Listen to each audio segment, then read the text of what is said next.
Hello friends, welcome to GS analysis centre. तो daily current affair के सत्र में आज हम डिस्कस करेंगे 20 मई का करंट अफेयर। करंट अफेयर के साथ साथ जितने भी इंपॉर्टेंट एक्स्ट्रा फैक्ट होंगे सारे को डिस्कस करेंगे। साथ ही इसका पीडीएफ इस वीडियो के डिस्क्रिप्शन से आप डाउनलोड कर सकते हैं। दोस्तों, करंट अफेयर के अलावा टॉप 15 जीके के इंपॉर्टेंट क्वेश्चंस को भी डिस्कस करेंगे, जो कि आगामी सभी प्रतियोगी परीक्षाओं के लिए इंपॉर्टेंट रहेंगे। तो वीडियो को पूरा देखिए और वीडियो पसंद आएगा तो लाइक और शेयर जरूर करना। अब चलिए स्टार्ट करते हैं।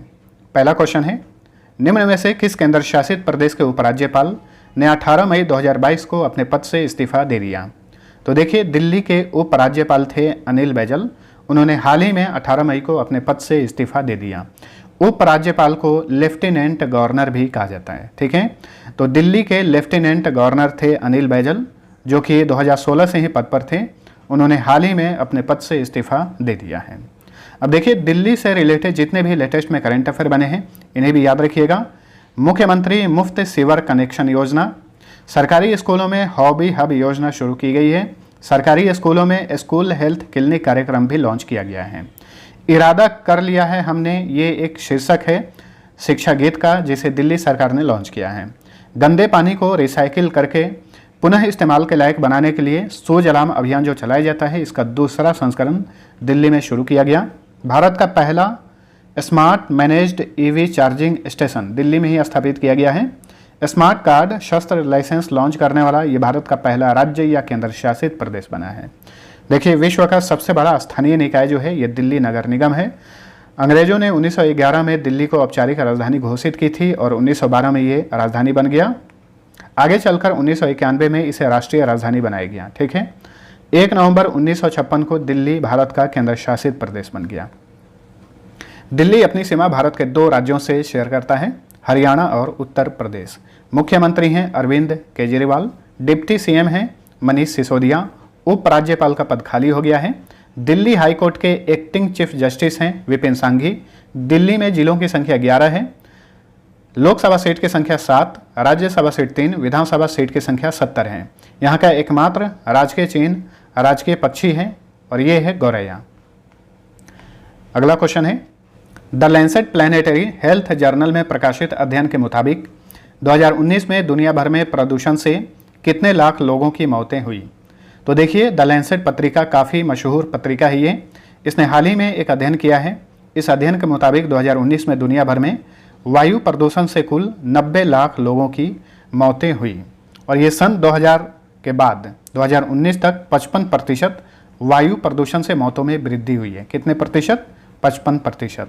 2019 में कुल 90 लाख लोगों की मौतें हुई और इन सभी देशों में सबसे अधिक मौतें भारत में हुई। 90 लाख मौतों में अकेले भारत में 16.7 लाख लोगों की मौतें हुई, जो कि कुल मौतों का लगभग 17.8% है और ये विश्व में सर्वाधिक है। तो याद रखिएगा, वायु प्रदूषण से 2019 में विश्व में सबसे अधिक मौतें भारत में हुई, ठीक है। और इस अध्ययन के मुताबिक प्रत्येक वर्ष हर 6 में से 1 व्यक्ति की मृत्यु जो है वायु प्रदूषण के कारण हो जाती है। चलिए अगला क्वेश्चन है, राष्ट्रपति रामनाथ कोविंद किस देश की यात्रा करने वाले पहले भारतीय राष्ट्रपति बन गए हैं? तो देखिए, ये कंट्री है जमैका और सेंट विंसेंट एंड द ग्रेनेजियंस। ये दोनों कंट्री कैरिबियाई देश हैं और इन देशों की यात्रा करने वाले रामनाथ कोविंद ये प्रथम भारतीय राष्ट्रपति बन गए हैं। 15 मई से लेकर 21 मई के बीच जो हैं माननीय राष्ट्रपति रामनाथ कोविंद ये इन दोनों देशों की यात्रा पर हैं। दोनों कंट्री के बारे में जान लीजिए, जमैका और सेंट विंसेंट एंड द ग्रेनेजियंस, ये देखिए कंट्री का नाम है और इन दोनों की राजधानी एक ही है, किंगस्टन। जमैका के गवर्नर जनरल हैं सर पैट्रिक एलन, जो कि यहाँ का सबसे ऊंचा पद है। जमैका के प्रधानमंत्री हैं एंड्रयू होलनेस। जमैका की करेंसी है, इसका नाम है जमैकन डॉलर। वहीं सेंट विंसेंट एंड द ग्रेनेजियंस की बात करें तो यहाँ के गवर्नर जनरल हैं सुसान डोगन। यहाँ के प्रधानमंत्री हैं राल्फ ई गोंजाल्विस और यहाँ की करेंसी है east Caribbean dollar. Next, Somalia के नए राष्ट्रपति कौन चुने गए हैं? सोमालिया एक अफ्रीकी देश है, तो सोमालिया के नए राष्ट्रपति चुने गए हैं हसन शेख मोहम्मद। ऑप्शन ए सही उत्तर है। इसके पहले भी यहाँ के ये राष्ट्रपति रहे थे 2012 से 2017 तक। फिर से दोबारा इन्हें सोमालिया का नया राष्ट्रपति बनाया गया है, हसन शेख मोहम्मद को। देखिए, सोमालिया की बात करें तो इसके राजधानी है मोगादिशु। यहाँ के राष्ट्रपति बन गए हैं हसन शेख मोहम्मद। प्रधानमंत्री हैं मोहम्मद हुसैन रोबले। यहाँ की करेंसी है सोमाली शिलिंग। शिलिंग करेंसी और भी देशों में चलती है, जैसे कि केन्या, युगांडा और तंजानिया। अभी देखिए हाल ही फिलहाल में जो भी नए नए राष्ट्रपति और प्रधानमंत्रियों की नियुक्ति की गई है, ये भी इंपॉर्टेंट रहेगा, इन्हें भी याद रखिए। फ्रांस के नए प्रधानमंत्री बनी हैं एलिजाबेथ बोर्न। फिलीपींस के नए राष्ट्रपति बने हैं फर्डिनेंड मार्कोस जूनियर। चिली के सबसे कम उम्र के राष्ट्रपति बने हैं गैब्रियल बोरिक।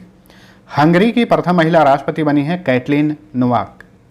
एस्टोनिया की पहली महिला प्राइम मिनिस्टर बनी है काजा कलास।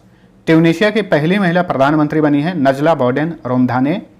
सर्बिया के नए राष्ट्रपति बने हैं अलेक्जेंडर वुसिच। माल्टा के नए प्राइम मिनिस्टर बने हैं रॉबर्ट अवेला। तुर्कमेनिस्तान के नए राष्ट्रपति बने हैं सरदार बड्डी मुखामेदोव। दक्षिण कोरिया के नए राष्ट्रपति बने हैं यू सुक येवोल। नेक्स्ट, किस राज्य सरकार ने देश के लिए जान गंवाने वाले सैनिकों के परिवारों को मिलने वाली मुआवजा राशि को 50 लाख रुपए से बढ़ाकर 1 करोड़ रुपया कर दिया है? तो देखिए, देश के लिए जो भी जान गंवाने वाले सैनिक हैं उन्हें मुआवजे के रूप में उनके परिवार वालों को पंजाब की सरकार पहले 50 लाख रुपए देती थी, अब इसे बढ़ाकर कर दिया गया है 1 करोड़ रुपया। तो ऑप्शन डी सही उत्तर है। पंजाब की बात करें तो देखिए, हाल ही में धान की सीधी बुआई यानी डायरेक्ट सीडिंग ऑफ राइस तकनीक के लिए किसानों को प्रति एकड़ 1500 रुपये प्रोत्साहन राशि देने की घोषणा की गई है पंजाब में। जगन्नाथ रथ यात्रा को राज्य उत्सव घोषित किया गया है। ठीक है, तो याद रखिएगा, जगन्नाथ रथ यात्रा को किस राज्य ने राज्य उत्सव घोषित किया है? पंजाब ने। टिश्यू कल्चर आधारित बीज आलू नियम 2021 को मंजूरी देने वाला ये भारत का पहला राज्य है। ये सारे इंपॉर्टेंट फैक्ट जो हैं पंजाब से रिलेटेड हैं। मेरा काम मेरा मान योजना, मेरा घर मेरे नाम योजना, लाल लकीर मिशन, ये सारे पंजाब में ही शुरू किए गए हैं। इसके अलावा कुछ ऐप्स और पोर्टल भी लॉन्च हुए हैं। एम सेवा ऐप्स, PR इनसाइट और कोवा पंजाब नामक ऐप लॉन्च किया गया है। पंजाब अपनी सीमा भारत के 3 राज्यों से और 1 केंद्र शासित प्रदेश से शेयर करता है। राज्यों में राजस्थान, हरियाणा और हिमाचल प्रदेश, केंद्र शासित प्रदेश में जम्मू और कश्मीर से।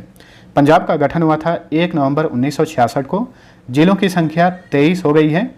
हाल ही में 23वां जिला बना है मलेरकोटला। राजधानी चंडीगढ़, चंडीगढ़ केंद्र शासित प्रदेश भी है और 2 राज्यों की ये राजधानी भी है, पंजाब और हरियाणा। पंजाब के मुख्यमंत्री हैं भगवंत मान, जो कि आम आदमी पार्टी के नेता हैं। आम आदमी पार्टी की पहली बार सरकार बनी है पंजाब में। पंजाब के राज्यपाल हैं बनवारी लाल पुरोहित। पंजाब और हरियाणा हाईकोर्ट के मुख्य न्यायाधीश हैं रविशंकर झा। पंजाब में लोकसभा सीट की संख्या 13, राज्यसभा सीट 7, विधानसभा सीट की संख्या 117 है। गिद्धा, किकली, डफ तथा भांगड़ा यहाँ के फोक डांस हैं। Bir Gurdialpura wild life sanctuary, Jhajhar Bancholi wild life sanctuary, Kathlaur Kushlian wild life sanctuary, Nangal wild life sanctuary, Takhni Rehmapur national park सारे पंजाब में हैं। इसके अलावा रंजीत सागर डैम और शाहपुर कांडी डैम ये रावी नदी पर हैं। चलिए अगला क्वेश्चन, टेस्ट क्रिकेट में 5000 रन बनाने वाले प्रथम बांग्लादेशी खिलाड़ी कौन बन गए हैं? तो देखिए, टेस्ट क्रिकेट में 5000 रन के आंकड़े को छूने वाले बांग्लादेश के पहले क्रिकेटर बन गए हैं मुशफिकुर रहीम। ऑप्शन बी सही उत्तर है। नेक्स्ट, हाल ही में किस देश ने चिट्टागोंग बंदरगाह, इसे चटगांव भी कहा जाता है, तो इस बंदरगाह के भारतीय इस्तेमाल के लिए मंजूरी दे दी है? तो चिट्टागोंग बंदरगाह ये बांग्लादेश में है और हाल ही में बांग्लादेश के सरकार ने इस बंदरगाह के इस्तेमाल के लिए, भारतीय इस्तेमाल के लिए मंजूरी दे दी है। ठीक है, बांग्लादेश क्योंकि भारत का पड़ोसी देश है और यहाँ से बहुत सारे इंपॉर्टेंट फैक्ट्स बनते हैं। सबसे पहले इसका मैप देखिए। देखिए, क्वेश्चन पूछा जाता है कि भारत अपनी सबसे लंबी अंतर्राष्ट्रीय सीमा रेखा किस देश से शेयर करता है? तो ये है बांग्लादेश। ठीक है, और बांग्लादेश अपनी सीमा भारत के मिजोरम, त्रिपुरा, असम, मेघालय और पश्चिम बंगाल से शेयर करता है। कितने राज्य हुए? ये 5 राज्यों से अपनी सीमा शेयर करता है। बांग्लादेश से तीनों ओर से घिरा हुआ एकमात्र राज्य त्रिपुरा है। गंगा नदी को बांग्लादेश में पद्मा और ब्रह्मपुत्र नदी को बांग्लादेश में जमुना के नाम से जाना जाता है। इसकी राजधानी है ढाका। राष्ट्रपति हैं अब्दुल हामिद। प्रधानमंत्री हैं शेख हसीना। यहाँ की संसद का नाम है जातीय संसद। करेंसी है टका। बांग्लादेश का राष्ट्रीय खेल कबड्डी है। देखिए, ढाका जो है ढाका में 2 अंतर्राष्ट्रीय संगठन हैं, एक है सैफ यानी साउथ एशियन फुटबॉल फेडरेशन का मुख्यालय और एक बिम्स्टेक का मुख्यालय यहीं पर है। ठीक है, बिम्स्टेक एक संगठन है, इसका फुल फॉर्म होता है bay of Bengal initiative for multi sectoral technical and economic cooperation. चलिए अगला क्वेश्चन है, केंद्रीय कैबिनेट ने जैव ईंधन पर राष्ट्रीय नीति 2018 में संशोधन कर 20% इथेनॉल सम्मिश्रण लक्ष्य को 2030 से घटाकर कब तक कर दिया है? तो देखिए, जैव ईंधन पर जो राष्ट्रीय नीति 2018 है उसमें ये कहा गया था कि 2030 तक पेट्रोल में 20% इथेनॉल सम्मिश्रण किया जाएगा। ठीक है, लेकिन अब 2030 से इसे घटाकर कर दिया गया है 2025 से 26। Option C right answer. ठीक है, इथेनॉल का इस्तेमाल जो है ईंधन के रूप में भी किया जाता है, ये सस्ता पड़ता है और इससे प्रदूषण भी कम से कम पेट्रोल इतना तो नहीं फैलता है। इसी कारण जो है भारत सरकार चाहती है कि पेट्रोल में अधिक से अधिक इथेनॉल का इस्तेमाल किया जाए। तो 2025-26 तक ये लक्ष्य, नया लक्ष्य निर्धारित किया गया है कि पेट्रोल में 20% जो है इथेनॉल मिलाया जाएगा। देखिए, भारत का पहला इथेनॉल संयंत्र हाल ही में स्थापित किया गया है बिहार के पूर्णिया में और बिहार के मुख्यमंत्री नीतीश कुमार ने इसका उद्घाटन किया था। इसके अलावा इथेनॉल उत्पादन संवर्धन नीति लॉन्च करने वाला पहला राज्य बिहार ही है। इथेनॉल का निर्माण किससे किया जाता है? गन्ना, शीरा, मक्का, टूटे चावल का उपयोग करके जो है इथेनॉल का निर्माण किया जाता है और इथेनॉल का रासायनिक सूत्र होता है C2H5OH। सूत्र भी याद रखिए। नेक्स्ट, केंद्र सरकार ने किसकी अध्यक्षता में भारतीय कपास परिषद का गठन किया है? तो देखिए, केंद्र सरकार ने हाल ही में सुरेश भाई कोटक की अध्यक्षता में एक भारतीय कपास परिषद का गठन किया है कपास क्षेत्र में सुधार के लिए और इस परिषद की पहली बैठक इसी महीने 28 मई को की जाएगी। तो इस परिषद के अध्यक्ष बने हैं सुरेश भाई कोटक। इन्हें भारत का कपास पुरुष भी कहा जाता है। नेक्स्ट, भारत का प्रमुख शेयर बाजार बॉम्बे स्टॉक एक्सचेंज के नए चेयरमैन कौन बने हैं? तो देखिए, BSE यानी बॉम्बे स्टॉक एक्सचेंज के नए चेयरमैन बने हैं SS मुंदड़ा। ऑप्शन ए सही उत्तर है। ये RBI के पूर्व डिप्टी गवर्नर हैं। ठीक है, तो इन्हें बॉम्बे स्टॉक एक्सचेंज का नया चेयरमैन बनाया गया है विक्रमजीत सेन के स्थान पर। बॉम्बे स्टॉक एक्सचेंज की स्थापना कब हुई थी? 9 जुलाई 1875 को। वर्तमान में इसके मैनेजिंग डायरेक्टर और CEO हैं आशीष चौहान। आदर्श वाक्य है एक्सपीरियंस द न्यू। अब चलिए यहाँ पे कुछ लेटेस्ट इंपॉर्टेंट अपॉइंटमेंट्स के बारे में जान लेते हैं। केंद्रीय माध्यमिक शिक्षा बोर्ड यानी CBSE की नई अध्यक्ष बनी है निधि छिब्बर।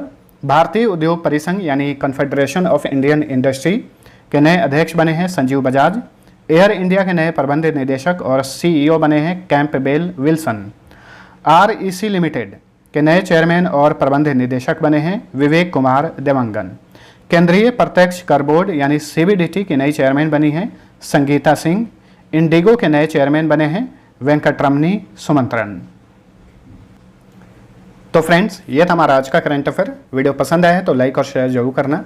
अब चलिए टॉप 15 जीके के इंपॉर्टेंट क्वेश्चंस को देख लेते हैं आज सेट 36 है। पहला क्वेश्चन, भारत की सबसे ऊंची झील चोलामू किस राज्य में स्थित है? तो देखिए, ये भारत की सबसे ऊंची झील है, इसका नाम है चोलामू झील जो कि सिक्किम में है। क्वेश्चन नंबर 2 है, सबसे लंबी तटीय रेखा वाला प्रायद्वीपीय राज्य कौन सा है? तो ये है आंध्र प्रदेश। अब यहाँ पे कन्फ्यूजन नहीं होना है। देखिए, भारत का सबसे लंबी तटीय रेखा वाला राज्य गुजरात है, लेकिन क्वेश्चन अगर ऐसे पूछे कि भारत का सबसे लंबी तटीय रेखा वाला प्रायद्वीपीय राज्य कौन सा है, तो ये है आंध्र प्रदेश। क्वेश्चन नंबर 3, भारत का सबसे बड़ा गुफा मंदिर कौन सा है? तो ये है कैलाश मंदिर जो कि एलोरा में है, महाराष्ट्र के एलोरा में। भारत का सबसे बड़ा प्राकृतिक बंदरगाह कौन सा है? तो भारत का सबसे बड़ा प्राकृतिक बंदरगाह है नाहवा शेवा बंदरगाह जो कि मुंबई में स्थित है। इसका एक अन्य नाम है जवाहरलाल नेहरू बंदरगाह। बुलंद दरवाज़ा कहाँ पर स्थित है? देखिए, अकबर ने इस दरवाजे का निर्माण कराया था और ये आगरा में है। हजार झीलों की भूमि किसे कहा जाता है? फिनलैंड को। विश्व की सबसे चौड़ी नदी कौन सी है? तो ये है अमेजन रिवर जो कि साउथ अमेरिका में बहती है। ये विश्व की सबसे चौड़ी नदी है। विश्व की सबसे लंबी नदी है नील नदी। वहीं भारत की सबसे लंबी नदी है गंगा नदी और भारत की सबसे चौड़ी नदी है ब्रह्मपुत्र नदी, याद रखिए। विश्व का सबसे बड़ा हवाई अड्डा कौन सा है? तो ये है सऊदी अरब में स्थित किंग खालिद इंटरनेशनल एयरपोर्ट। क्षोभ मंडल की मोटाई में वृद्धि किस ऋतु में सबसे अधिक होती है? ग्रीष्म ऋतु में, ग्रीष्म ऋतु यानी गर्मियों के मौसम में क्षोभ मंडल, जो निचला परत होता है वायुमंडल का जिसमें हम लोग रहते हैं, इसे क्षोभ मंडल कहा जाता है, इसकी मोटाई में वृद्धि होती है गर्मियों के मौसम में। रेडियो तथा संचार तरंगों के संचार के लिए वायुमंडल का कौन सा परत जिम्मेदार है? तो ये है आयन मंडल। ठीक है, रेडियो और संचार तरंगे जो हैं आयन मंडल से ही होकर गुजरती हैं। सामान्यतः वायुयान को वायुमंडल के किस परत में उड़ाया जाता है? समताप मंडल में। जो एरोप्लेन होते हैं इन्हें समताप मंडल में उड़ाया जाता है। क्वेश्चन नंबर 12 है, वायुमंडल की आर्द्रता यानी ह्यूमिडिटी किससे मापी जाती है? हाइग्रोमीटर से। देखिए, वायुमंडल में जो वायु होता है, वायु में पानी जो होता है, इसे ही वायु का आर्द्रता कहा जाता है, इसे मापा जाता है हाइग्रोमीटर से। टिबिया नामक हड्डी मानव शरीर में कहाँ पाई जाती है? तो देखिए, टिबिया नामक हड्डी ये भारत की सबसे बड़ी हड्डी होती है, ये टांगों में पाई जाती है। मानव हृदय में कितने कोष्ठ यानी चैम्बर होते हैं? 4। डेथ ऑफ ए सिटी पुस्तक किसने लिखी है? अमृता प्रीतम ने। अब चलिए पिछले क्लास का फटाफट रिवीजन कर लीजिए। पहला क्वेश्चन, 31 दिसंबर 2023 तक के लिए रूस के स्थान पर किसे संयुक्त राष्ट्र मानवाधिकार परिषद का सदस्य चुना गया है? चेक रिपब्लिक को। इसे चेकिया भी कहा जाता है। स्काई ब्रिज 721 नामक दुनिया का सबसे लंबा सस्पेंशन ब्रिज कहाँ पर खोला गया है? चेक गणराज्य में। इसकी लंबाई है 721 मीटर। काक्सियास डो सूल में संपन्न 24वें मुख्य बधिर ओलंपिक, इसे डेफलिम्पिक्स भी कहा जा रहा है, में भारत ने कुल कितने पदक जीते हैं? कुल 17 पदक जीते भारत ने, 8 गोल्ड, 1 सिल्वर और 8 ब्रॉन्ज। सबसे अधिक पदक इस ओलंपिक में किसने जीता? यूक्रेन ने जीता। पूजा स्थल विशेष प्रावधान अधिनियम अर्थात प्लेस ऑफ वर्शिप एक्ट कब पारित किया गया था? 1991 में। और पिछले वीडियो में इस एक्ट के बारे में मैंने विस्तार से बताया था। क्वेश्चन नंबर 5 है, हाल ही में सुप्रीम कोर्ट ने किस अनुच्छेद के तहत अपने असाधारण शक्ति का इस्तेमाल करते हुए पूर्व प्रधानमंत्री राजीव गांधी हत्याकांड के एक दोषी एजी पेरारीवलन को रिहा कर दिया है? अनुच्छेद 142 का इस्तेमाल करके। अनुच्छेद 142 में ये बात कहा गया है कि सुप्रीम कोर्ट जो है अपनी असाधारण शक्ति का इस्तेमाल करके पूर्ण न्याय कर सकता है। वहीं अनुच्छेद 161 भी याद रखिएगा, राज्यपाल को अपराधियों को माफ करने का जो शक्ति होता है अनुच्छेद 161 के तहत ही प्राप्त है। हाल ही में रक्षा मंत्री द्वारा लॉन्च किए गए सूरत और उदयगिरी क्या हैं? तो ये युद्धपोत हैं। ठीक है, शहरों के नाम पर इस युद्धपोत का नाम रखा गया है। हाल ही में 15वें विश्व वानिकी कांग्रेस 2021 का आयोजन कहाँ पर किया गया? दक्षिण कोरिया की कैपिटल सियोल में किया गया। हर 6 साल पर इस कांग्रेस का आयोजन किया जाता है, इसलिए इंपॉर्टेंट रहेगा, इसे नोट करिए। विश्व बैंक ने श्रेष्ठ परियोजना को लागू करने के लिए किस राज्य को $350 मिलियन की मंजूरी दी है? गुजरात को। किस भारतीय को ब्रिटिश साम्राज्य के सर्वोच्च उत्कृष्ट commander of the order of the British Empire से सम्मानित किया गया है? तो ये हैं अजय पीरामल, जो कि पीरामल ग्रुप के चेयरमैन हैं। भोपाल के मेजर ध्यानचंद स्टेडियम में खेले गए 12वीं हॉकी इंडिया सीनियर महिला राष्ट्रीय चैंपियनशिप का खिताब किसने जीता है? ओडिशा ने जीता है, कर्नाटक को हराकर। ठीक है, अब लास्ट क्विज का सही उत्तर जानिए। पहला क्वेश्चन था, वैज्ञानिक और औद्योगिक अनुसंधान परिषद की स्थापना कब हुई थी? 1942 में इसकी स्थापना की गई थी। ठीक है, council of scientific and industrial research, इसका मुख्यालय नई दिल्ली में है। दूसरा क्वेश्चन था, अग्नि डैश पर मार करने वाला भारत का एक बैलिस्टिक मिसाइल है? तो ये सतह से सतह पर यानी जमीन से जमीन पर मार करने वाला भारत का एक बैलिस्टिक मिसाइल है अग्नि। इसके बहुत सारे सीरीज हैं, सभी के सभी जमीन से जमीन पर ही मार करते हैं। अब चलिए आज का पहला क्वेश्चन है, महावीर का जन्म कब हुआ था? दूसरा क्वेश्चन है, हर्षवर्धन का शासनकाल कब से कब तक रहा? दोनों क्वेश्चन का आंसर नीचे कमेंट करके बताइए। मिलते हैं अगले वीडियो में, तब तक के लिए टेक केयर।